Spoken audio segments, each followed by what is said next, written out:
Hola, bienvenidos al canal. Aquí no venimos a repetir titulares, venimos a entender lo que hay detrás de ellos. Hoy vamos a adentrarnos en una historia que durante años se contó a medias, una historia donde el éxito, el poder y el silencio se entrelazan de una forma incómoda. Porque hablar de Thalía es hablar de una de las figuras más grandes del pop latino, pero también de una vida marcada por decisiones difíciles, heridas familiares y preguntas que aún no tienen respuesta. Para comprender lo que ocurrió hay que empezar mucho antes de los escándalos. Hay que volver a la infancia de una niña que creció sin estabilidad, en un hogar donde el padre aparecía y desaparecía, y donde la ausencia terminó enseñándole una lección brutal. En la vida nadie garantiza quedarse. Esa niña aprendió pronto que sobrevivir no era una opción, era una obligación. La muerte temprana de su padre no solo dejó un vacío emocional, dejó también una carga económica y una presión que transformaron a una niña en sostén familiar. Y en medio de esa precariedad, surgió lo único que parecía inquebrantable, su voz. No como un talento cualquiera, sino como una herramienta de escape, casi como una promesa de salvación. Pero el camino al éxito nunca fue limpio. A los 19 años, Thalía entra en una relación con un hombre mucho mayor, vinculado al poder político e industrial de México, heredero del apellido de Gustavo Díaz Ordaz. No era solo una relación sentimental, era una dinámica de control. Él decidía, moldeaba, dirigía, y ella, marcada por la ausencia paterna, confundía protección con dependencia. Ese vínculo la impulsó profesionalmente, sí. La llevó a protagonizar telenovelas que paralizaron países enteros. Pero también la colocó en una posición donde su identidad personal quedaba subordinada. El precio del éxito comenzaba a cobrarse en silencio. Cuando ese hombre muere, Thalía queda libre, pero también expuesta. Y es ahí donde entra en escena otra figura clave, Tommy Mottola. Con él, la historia cambia de tono. Ya no se trata de control emocional, sino de estrategia global. Él no la limita, la proyecta. La convierte en marca, en producto internacional, en fenómeno.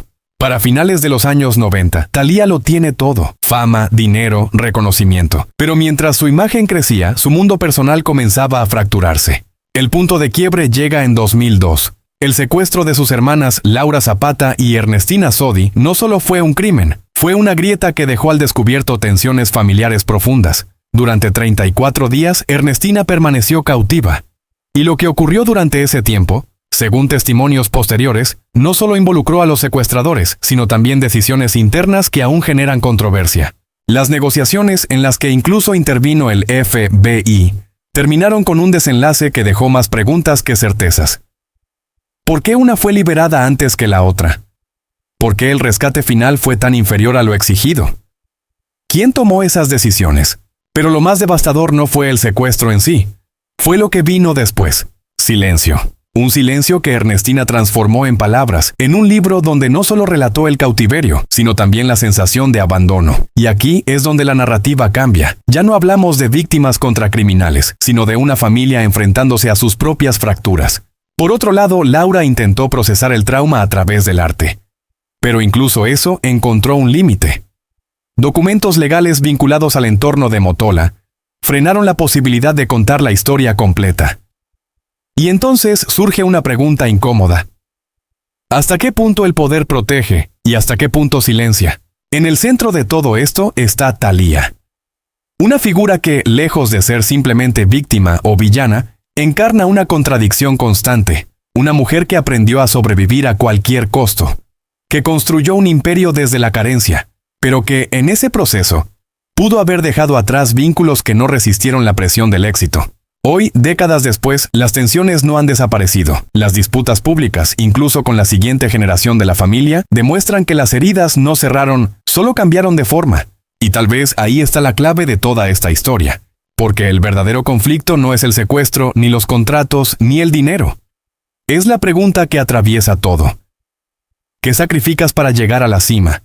¿Y qué queda de ti cuando finalmente llegas? Thalía es, sin duda, una de las artistas más exitosas del mundo latino. Pero también es el reflejo de una verdad incómoda. El éxito no borra el pasado, solo lo vuelve más visible. Hay historias que no se rompen con un escándalo, sino con el silencio. Y pocas lo demuestran con tanta crudeza como la de Thalía y su propia familia. Eligió callar. Y ese silencio, frío, sostenido, casi disciplinado, terminó pesando más que cualquier declaración. Cuando Ernestina Sodi publicó su libro, México entero leyó lo que durante años había permanecido enterrado. No fue solo un testimonio. Fue una grieta abierta en una familia que ya venía fracturada. Miles descubrieron una verdad incómoda. Y sin embargo, Thalía no respondió. Ni negó. Ni confirmó. No se defendió. Silencio. El mismo silencio aprendido, heredado, casi impuesto como norma en la familia Sodi. No exponer, no confrontar, resistir. Pero ese silencio tuvo consecuencias. Hermanas de sangre convertidas en extrañas. Años sin hablarse. Una distancia que no se mide en kilómetros, sino en decisiones. Porque, en el fondo, lo que estaba en juego no era solo la versión de los hechos, sino las prioridades, la carrera, la imagen, el éxito. Todo aparentemente por encima de la verdad y de la familia. Y entonces aparece un detalle inquietante. Uno de esos elementos que nunca se confirman del todo, pero que persiguen como una sombra. Durante el secuestro de 2002, cuando Laura Zapata y Ernestina fueron retenidas, hubo negociaciones complejas, con expertos, con observadores internacionales, y según testimonios cercanos se planteó una decisión brutal. Si no se puede salvar a ambas al mismo tiempo, ¿a quién se prioriza? La lógica debería ser clara. La más vulnerable, la que corre más peligro. Pero no fue así. Según esas versiones, la prioridad fue Laura. No por su estado físico, sino por su visibilidad.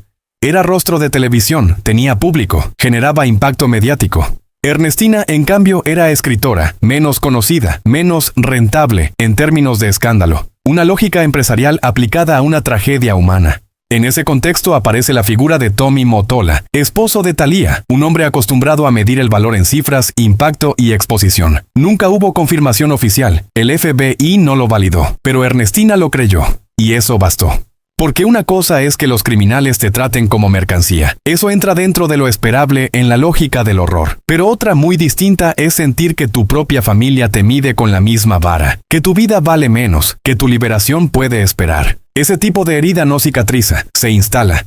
Después del secuestro, Ernestina no solo cargó con el trauma físico. Llegaron la depresión, la ansiedad, los ataques de pánico, la imposibilidad de confiar y sobre todo la incapacidad de perdonar. No pudo perdonar a Laura, no pudo perdonar a Thalía, no pudo perdonar a un sistema familiar que, según ella, la dejó atrás. Y hay un momento que resume todo.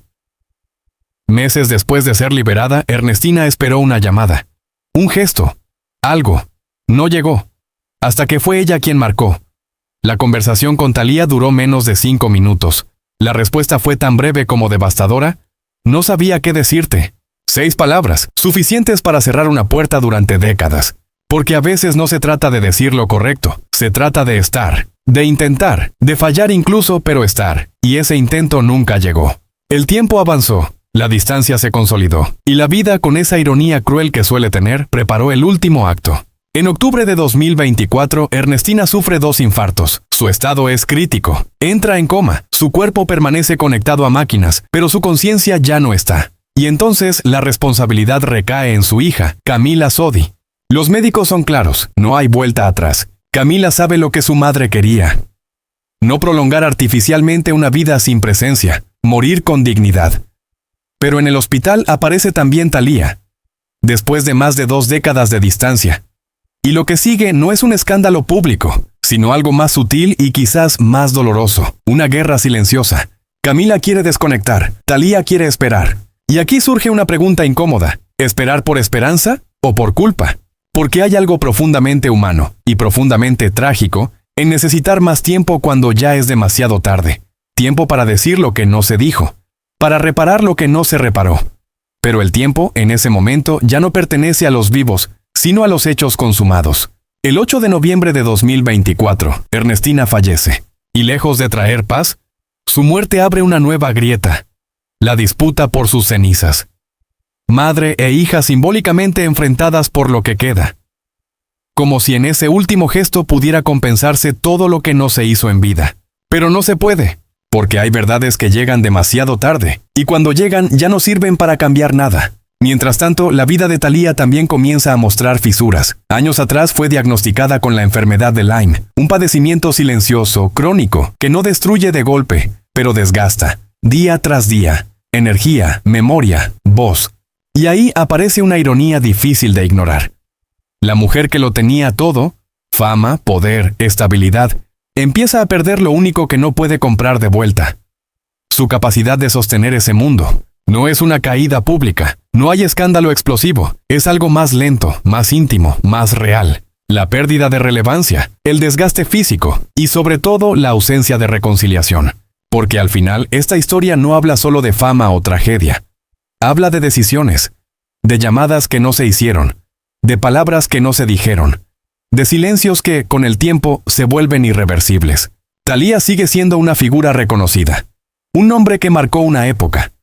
Pero también es alguien que tendrá que convivir con preguntas sin respuesta. ¿Por qué no llamó? ¿Por qué esperó tanto? ¿Por qué el silencio?